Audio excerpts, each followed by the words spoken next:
La primera historia del mundo es una historia de terror. Fue escrita en babilónico, una lengua semítica emparentada con las lenguas modernas del hebreo, el árabe y el arameo, no de monstruos, sino de mortalidad. La epopeya de Gilgamesh, escrita hace 4 milenios, revela el terror del ser humano. Durante décadas, los traductores han intentado desentrañar su significado, pero la obra definitiva de Andrew George es diferente. Se logró una traducción fiable a un idioma moderno. Artistas, poetas, músicos, dramaturgos, operistas y libertarios se han nutrido de la antigua historia de Gilgamesh y la han convertido en su propia propiedad. Es una confesión del verdadero y urgente mensaje de la epopeya. La historia del rey Gilgamesh no es solo historia, es una profecía escalofriante que alimenta teorías descabelladas sobre antiguos visitantes y una catástrofe que reinició el planeta. Los antiguos intentaron advertirnos, el hombre que descubrió la historia de Noé. En 1872, en una habitación estrecha y polvorienta del Museo Británico, un hombre llamado George Smith estaba a punto de cambiar el mundo. Era un genio autodidacta, un antiguo grabador de billetes que se había obsesionado con la extraña escritura cuneiforme de la antigua Asiria. Durante años había estado estudiando miles de tablillas de arcilla rotas. No eran pergaminos, eran los restos destrozados de una biblioteca real. La biblioteca del rey Asurbanipal, desenterrada de las ruinas de la antigua ciudad de Nínive, cerca de la actual Mosul, Irak. La mayor parte era, para ser francos, aburrida registros fiscales, himnos a dioses olvidados, listas de reyes, propaganda real. Pero Smith buscaba algo específico. Era un hombre profundamente religioso en la estricta época victoriana y buscaba cualquier conexión, cualquier prueba de las historias de la Biblia. Y para colmo, un día fatídico la encontró.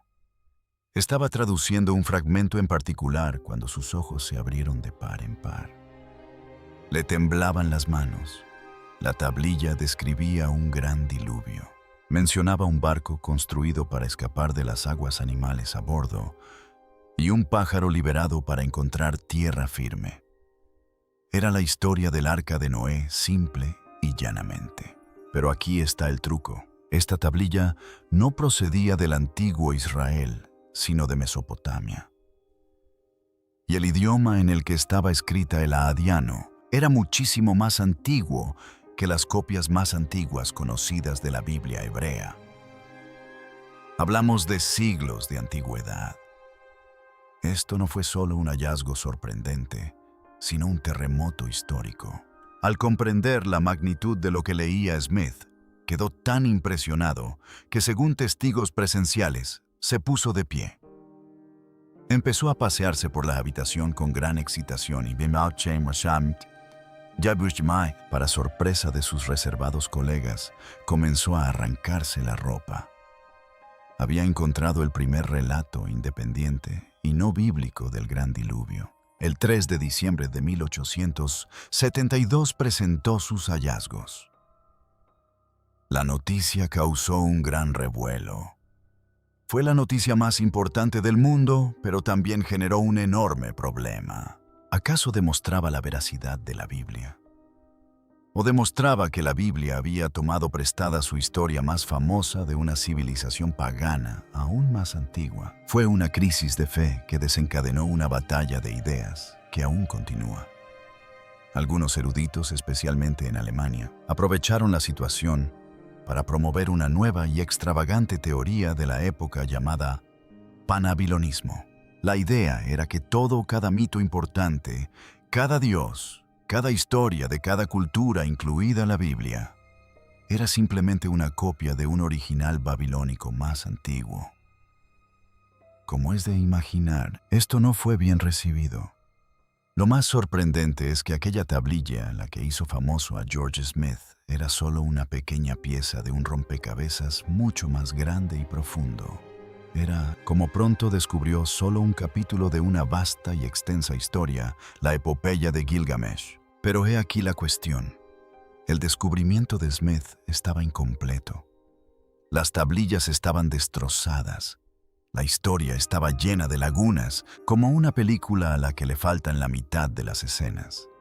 Durante los siguientes 150 años, los eruditos hicieron lo que pudieron, pero trabajaban con un espejo roto. Conocían lo básico: un rey poderoso, un hombre salvaje, una gran aventura y una búsqueda desesperada de la vida eterna. Pero no lo entendieron. No captaron la advertencia.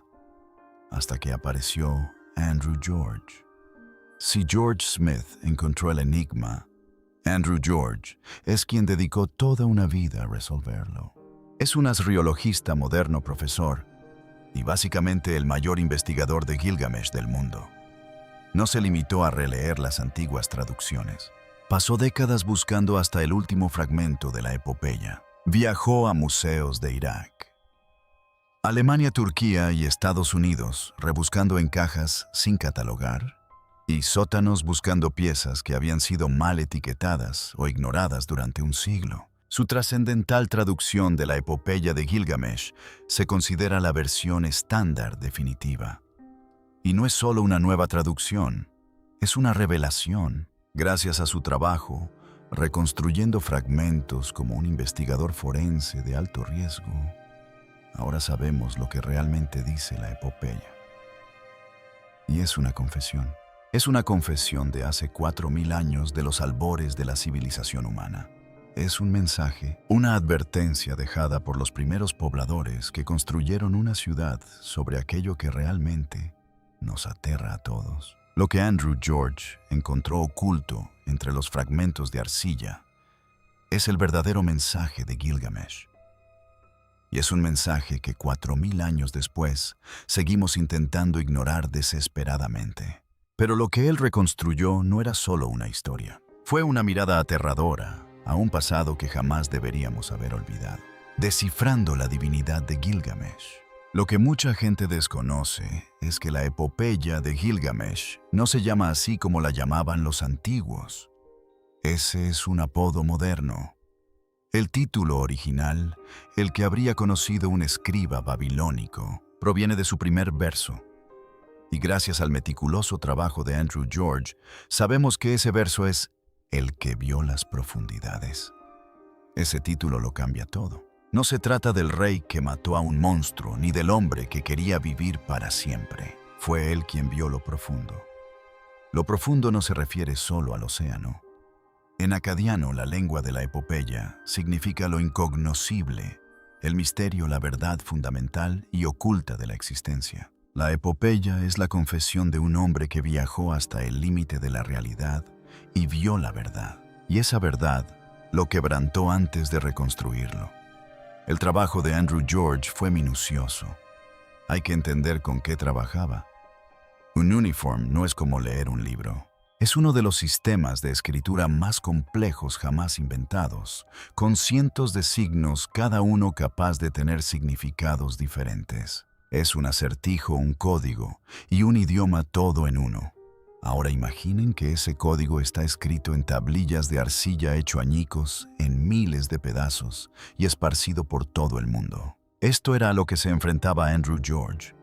Su trabajo no consistía solo en traducir. Era una reconstrucción forense.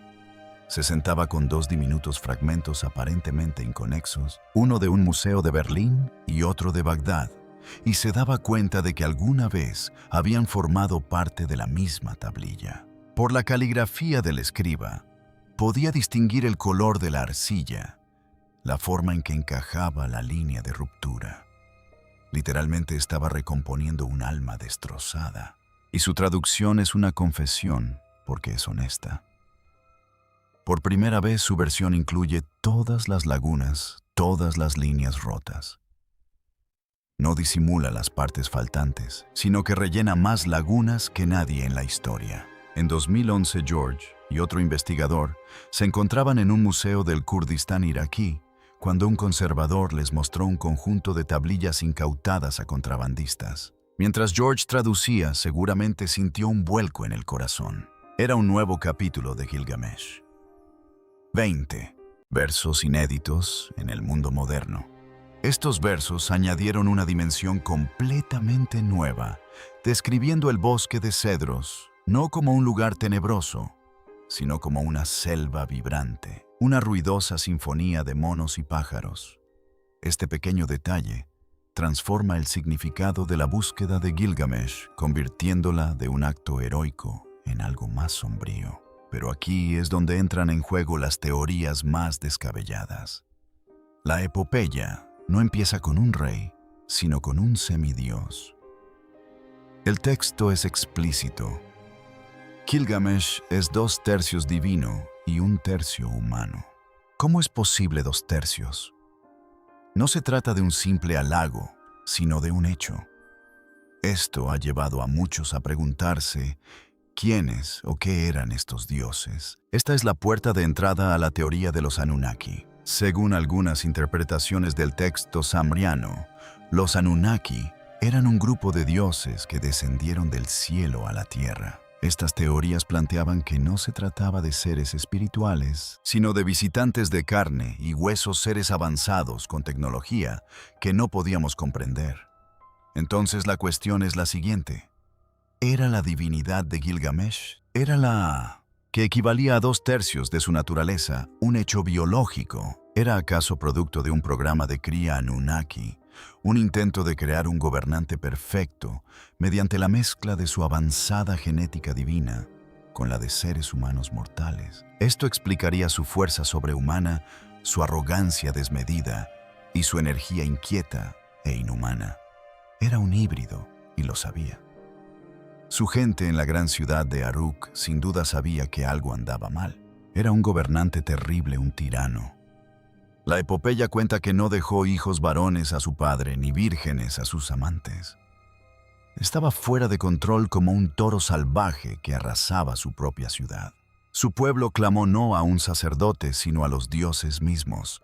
Les suplicaron: «Ustedes crearon a este monstruo, ahora arréglenlo». Los dioses los escucharon, y su solución es uno de los momentos más sorprendentes de la historia. Deciden que no pueden destruir a Gilgamesh. En cambio, lo distraerán.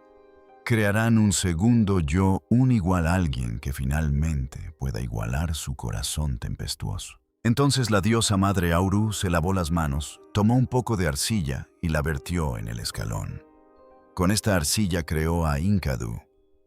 ¿Pero era solo arcilla? La descabellada teoría que se presenta aquí es aún más sorprendente. Si los dioses son genetistas avanzados, peliscar arcilla suena mucho a la descripción de un proceso de clonación o ingeniería genética. ¿Era Enkidu un clon de Gilgamesh o un modelo completamente distinto? Se le describe como la antítesis del rey Gilgamesh. Es un hombre salvaje, desaliñado y con el pelo largo. No conoce ni a las personas ni la tierra y se alimenta de hierba junto con las gacelas. Él es naturaleza pura y primigenia. Estos dos seres, uno un gobernante híbrido de 2/3, el otro un hombre salvaje creado a partir de la tierra, estaban destinados a un inevitable choque. La advertencia no se refería solo a un rey. Se trataba de un conflicto iniciado por los propios dioses. Y su primer encuentro sería una iniciación a fuego y a través de la cultura. El pecado que selló su destino. Así pues, aquí tenemos a estas dos fuerzas. Gilgamesh, el híbrido divino, que gobierna su ciudad como una prisión, y Enkidu, el hombre salvaje creado artificialmente, que corre libre entre los animales. Está tan en sintonía con la naturaleza que va por ahí liberando animales de las trampas de los tramperos. Un trampero ve a este hombre salvaje y se aterroriza. Va a ver a Gilgamesh, quien con su típica arrogancia idea un plan muy extraño para domar a Enkidu. Enviarán a una mujer llamada Shamhat. El texto a menudo la llama ramera, pero podría tratarse de una mala traducción. Quizás era una sacerdotisa del templo, una mujer dedicada a los dioses y a la cultura. Su misión es civilizar a Enkidu. Lo espera en el abrevadero. Cuando Enkidu, que jamás había visto a nadie como él, se acerca, ella despliega todo su encanto. Pasan 6 días y 7 noches juntos. El texto es claro, fue una iniciación profunda. No se trataba solo de relaciones físicas. Ella le estaba enseñando, le estaba transmitiendo su cultura. Y cuando todo termina, Enkidu cambia para siempre. Corre con sus amigas las gacelas, pero éstas se alejan de él. Los animales ya no lo reconocen. La epopeya dice que ha perdido su velocidad. Pero aquí está el detalle. También dice que ha adquirido algo nuevo. Tenía razón y un amplio entendimiento. Ya no era un animal, era humano. Shamat lo viste, le enseña a comer pan y a beber cerveza, cosas que jamás había conocido. Ella le habla del tirano Gilgamesh. Y Kedu, ahora un hombre, se enfurece. Considera a Gilgamesh una afrenta a la justicia. Viaja a la ciudad de Uruk con el destino de desafiar al rey. Finalmente, se encuentran. Chocan en un portal público que bloquea la calle. El texto describe una pelea épica. Lucharon cuerpo a cuerpo aferrándose como luchadores. Destrozaron el marco de la puerta. La pared tembló. La ciudad entera tembló mientras estos dos seres supremos luchaban por el dominio. Pero entonces ocurrió algo asombroso. Se detuvieron. Gilgamesh, por primera vez en su vida, encontró a su igual. Encontró al segundo yo que los dioses habían diseñado para él. En ese instante de estancamiento, su furia se transformó en respeto. Se besaron y forjaron una amistad. Gilgamesh, el tirano solitario y arrogante, por fin tiene un hermano, y eso lo transforma. Pero su antigua soberbia sigue intacta. Sigue siendo un dios a medias y está aburrido. Necesita demostrar su poder. Se le ocurre una idea terrible. Estamos aburridos, le dice a Enkidu. Vamos a hacernos un nombre. Vamos al bosque sagrado de cedros, despachemos al guardián Humbaba y talemos todos los árboles sagrados. Enkidu, que conoce el bosque, está horrorizado. Esta es una mala idea, advierte. Humbaba. Su rugido es la tormenta. Su boca es fuego. Su aliento es pestilencia. Es el guardián designado por los dioses. No es alguien con quien se deba jugar. Pero Gilgamesh se ríe. Solo los dioses viven para siempre, dice. En cuanto a Malamasa, en cuanto a humanidad, nuestros días están contados. Todos nuestros logros no son más que viento. Iré yo primero. Tú solo llámame. Adelante, no temas. Obliga a su amigo a ir. Este es el colmo de la arrogancia. Pero aquí entra en juego otra teoría descabellada. ¿Quién o qué era Humbaba? El texto es extraño. Humbaba es el guardián del bosque de cedros, un lugar que los dioses habían declarado prohibido. Los cedros eran un recurso invaluable, el mejor material de construcción del mundo antiguo. ¿Era Humbaba simplemente un monstruo o era algo más? El nuevo fragmento de Andrew George describía el bosque como una hermosa jungla sinfónica. Esto suena menos a guarida de monstruo y más a reserva natural. La teoría más descabellada es que Humbaba no era una bestia, sino una máquina, una antigua pieza de alta tecnología. Piensa en la descripción. Su rugido es la tormenta. Su boca es fuego. Esto suena como un guardián automatizado de alta tecnología, un sistema de seguridad dejado por los Anunnaki para proteger su valiosa reserva de cedro. Así que Gilgamesh y Enkidu no solo fueron a derrotar a un monstruo. Fueron a una operación militar para desactivar una pieza de tecnología ancestral y robar un recurso divino. El texto dice que cuando vencieron a Humbaba, éste imploró por su vida. Pero Gilgamesh y Enkidu no tuvieron piedad. Lo mataron y talaron los cedros. Llevaron los enormes troncos flotando de vuelta a Uruk como héroes. Estaban en la cima de su poder. Eran intocables. Habían desafiado a los dioses y se habían salido con la suya, o eso creían. Lo más increíble es que acababan de firmar su propia sentencia de muerte. Los dioses estaban furiosos y exigieron un precio. Uno de ellos tendría que perecer. El gran diluvio, una advertencia o un arma. los dioses celebran un consejo en los cielos. Y fíjense, suena menos a juicio divino y más a una reunión de junta directiva corporativa llena de ira. El dios Delil, que suele ser el villano en muchas de estas historias, está furioso. Han vencido al guardián del bosque, grita.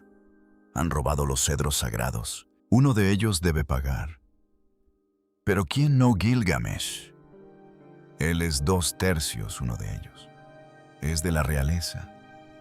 Así que eligen a Enkidu, el prescindible, el hombre creado a partir de arcilla. La muerte de Enkidu no es rápida ni noble. Es lenta y agonizante. Permanece en cama durante 12 días atormentado por la fiebre. Tiene visiones del inframundo, una morada de polvo donde los muertos no ven la luz y comen arcilla como pan. Es una visión desoladora y aterradora del fin. Gilgamesh permanece sentado junto a su cama impotente, viendo cómo su único amigo, su alter ego, se desvanece. Cuando Enkidu finalmente fallece, Gilgamesh no solo siente tristeza, sino que queda destrozado. Este es el preciso instante en que nace aquel que vio las profundidades. Por primera vez, el rey 2/3 Dios comprende la mortalidad. Ya no es una idea abstracta, sino un terror físico frío e insidioso. La traducción de Andrew George captura el pánico visceral. Gilgamesh lloró amargamente por él. Vaga por la naturaleza, vestido con una piel de león, con sus vestiduras reales desechadas. Tocó su corazón, pero ya no latía. La realidad lo golpea como un puñetazo. Lo que mi hermano es ahora, eso seré yo cuando me haya ido. La desesperación se apodera de mi corazón. Esta es la confesión que Andrew George desveló. La epopeya, en esencia, es una historia de trauma. Gilgamesh sufre una crisis psicológica total. Ya no es rey. Es un animal aterrorizado que huye del único depredador del que nadie puede escapar. Se obsesiona con un solo pensamiento: no debe morir. Conoce a un hombre que, según la leyenda, escapó a ese destino. Su nombre es Utnapishtim, el hombre que sobrevivió al gran diluvio y fue recompensado por los dioses con la vida eterna. Gilgamesh decide encontrarlo y obligarlo a revelar su secreto. Su viaje es imposible. Recorre los confines de la tierra. Llega a las majestuosas montañas Mashu, los picos gemelos donde sale y se pone el sol. Y aquí es donde el texto se vuelve realmente extraño. Custodiando la entrada al pasaje del sol, hay seres escorpión. Se les describe como mitad humanos, mitad escorpión, y su resplandor es aterrador. Su mirada es el fin. Esto ha alimentado un sinfín de teorías descabelladas. ¿Qué es el pasaje del sol? ¿Y quiénes son estos seres escorpión? Algunos teóricos propusieron que no se trataba de una montaña, sino de una puerta de entrada, un portal estelar o un portal al reino de los dioses. Y los seres escorpión no eran criaturas, eran guardianes de este portal. Tal vez llevaban algún tipo de exoesqueleto de alta tecnología que les daba una apariencia aterradora.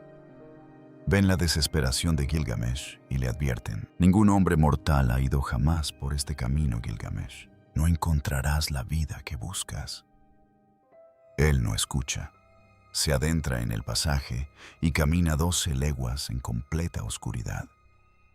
Un viaje simbólico a través de su propia desesperación. Emerge en un jardín de los dioses, un lugar mágico, donde los árboles dan cornalina y lapislázuli con pereza. Allí se encuentra con una tabernera junto al mar, la diosa Siduri.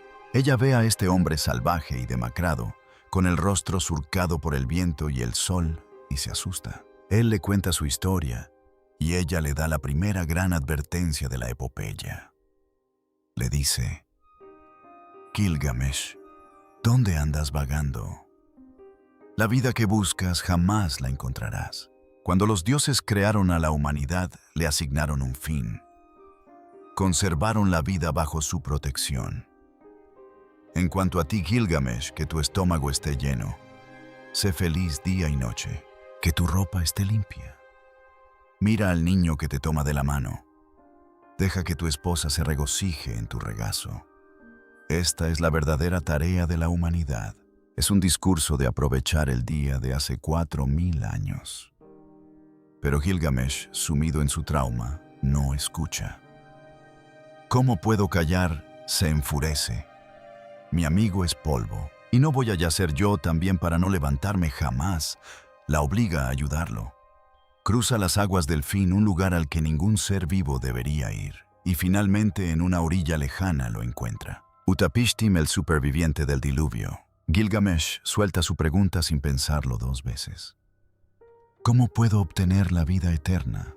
Utnapishtim mira a este rey desesperado y abatido, le revela la segunda gran advertencia y le confiesa la verdadera historia del diluvio. Esta es la historia que hizo llorar a George Smith. Utnapishtim dice que los grandes dioses decidieron destruir a la humanidad. ¿Por qué? El texto dice que la humanidad se había vuelto demasiado ruidosa. ¿Qué significa ruidoso? ¿Se debía a la superpoblación o, como sugieren algunas teorías descabelladas, al ruido tecnológico? ¿Acaso la humanidad, utilizando tecnología Anunnaki residual, se había vuelto demasiado avanzada? ¿Estaban creando una guarida que interfería con los dioses? ¿Fue el diluvio un reinicio? Utnapishtim confiesa que el diluvio no fue una decisión unánime, sino una guerra civil entre los dioses. El dios Enlil ordenó el diluvio, pero el dios Inki, el dios embaucador Kebhanikui, según los textos sumerios, creó a los humanos, advirtió en secreto a Utnapishtim. Le ordenó que derribara su casa y construyera un arca. Utnapishtim construyó una enorme arca cúbica y salvó a su familia, a sus artesanos y a la semilla de todos los seres vivos. Cuando llegó el diluvio, fue tan terrible que incluso los dioses se aterrorizaron. El texto dice que se acurrucaron como perros contra la muralla exterior del cielo.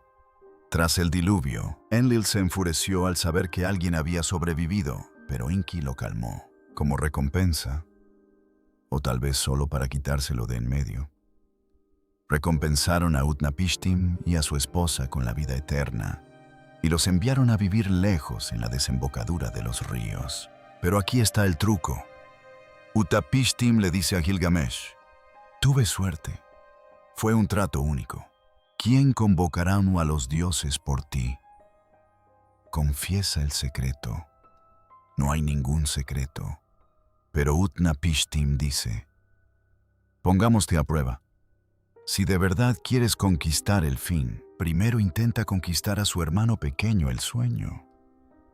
Permanece despierto durante 6 días y 7 noches. Gilgamesh, exhausto por su viaje, acepta y se queda dormido al instante. Duerme durante 7 días. Al despertar se encuentra rodeado de 7 panes mohosos, uno por cada día. Ha fracasado. Ni siquiera puede vencer el sueño. Está completamente derrotado. La confesión es total. No hay escapatoria. Como último acto de compasión, la esposa de Utnapishtim lo convence de darle algo a Gilgamesh. Utnapishtim le habla de una última oportunidad. Hay una planta, dice, en el fondo del mar. Tiene una espina como un aguijón. No te hará vivir para siempre, pero te hará joven de nuevo. Gilgamesh, con su última pizca de esperanza, se ata piedras a los pies, se hunde hasta el fondo del mar y encuentra la planta.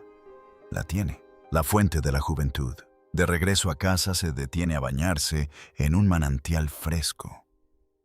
Deja la planta en la orilla y una serpiente, atraída por su dulce aroma, se desliza, la come e inmediatamente muda de piel, renaciendo. Gilgamesh se sentó y lloró. Ha perdido por completo. Esta es la última teoría descabellada. La serpiente. En todas las culturas antiguas, la serpiente guarda un conocimiento secreto. Piensa en el jardín del Edén. La serpiente roba el secreto del rejuvenecimiento y renace. ¿Es la serpiente solo un animal? ¿O es un símbolo de un grupo? Masuun, un culto a la serpiente, o un linaje oculto que guarda el verdadero secreto de la longevidad, guardándolo para la humanidad. Gilgamesh tenía la respuesta en sus manos y la dejó escapar. Regresaba a Uruk con las manos vacías. ¿O no?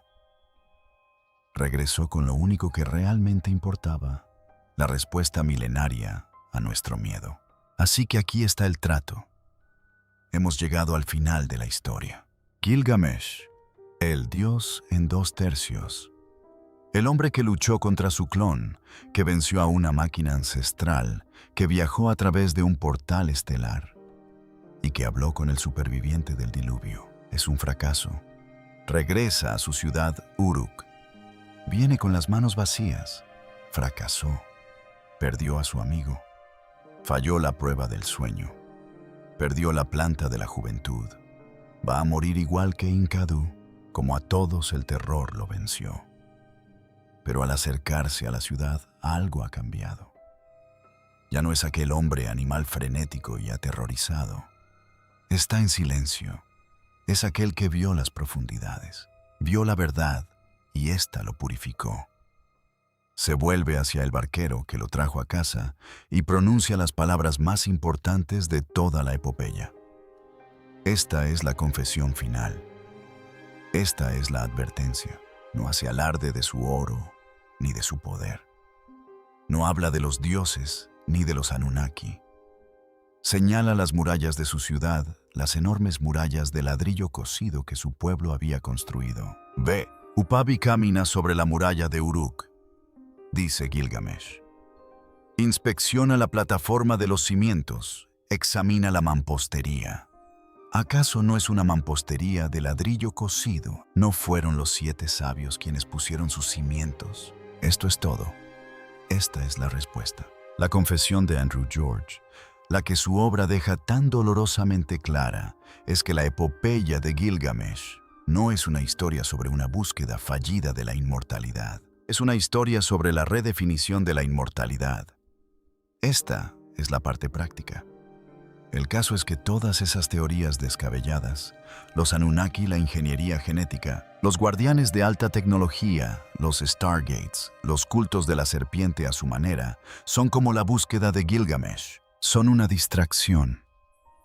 Son una forma de buscar una respuesta sobrenatural secreta. Pero la confesión que reveló el minucioso trabajo académico de Andrew George es que los antiguos ya lo sabían. Conocían la soberbia, el desafío a la naturaleza divina. Conocían el terror, el miedo al fin, y hallaron la única solución real. La advertencia es esta: perecerás. Tu cuerpo fallará. Te convertirás en polvo. Esa es la única verdad ineludible de la condición humana. Deja de resistirte. Deja de perseguir fantasías sobrenaturales. Ya sea una planta mágica o un antiguo secreto alienígena, estás desperdiciando tu vida igual que Gilgamesh desperdició la suya. La verdadera inmortalidad, confiesa la epopeya, reside en lo que dejas atrás. Son los muros que construyes. Quizás tu muro sean tus hijos y las lecciones que les enseñas. Tal vez sea una empresa que fundas, un libro, que escribes, un jardín que plantas o una comunidad a la que ayudas. Es el impacto duradero, tangible y real que tienes en el mundo y en los demás. Gilgamesh, el tirano que arrebataba a todos, finalmente se convirtió en rey al comprender que su legado residía en lo que construyó y legó a su pueblo. La epopeya concluye alabando a Gilgamesh, no por su sangre divina ni por su fuerza, sino porque comprendió las profundidades, conoció los caminos y trajo consigo un relato de los días previos al diluvio. Regresó con sabiduría y la compartió. Su historia se convirtió en su inmortalidad. Y lo más sorprendente es que 4000 años después, seguimos contando su historia. Él logró su objetivo. Nosotros seguimos ignorando la advertencia. Seguimos siendo como Gilgamesh, aterrorizados por el fin. Nos obsesiona el anti-envejecimiento, la inmortalidad, la idea de transferir nuestra mente a ordenadores. Perseguimos una fantasía igual que él. ¿Acaso se nos escapa un detalle clave? Los babilonios hace 4000 años ya nos dieron la respuesta.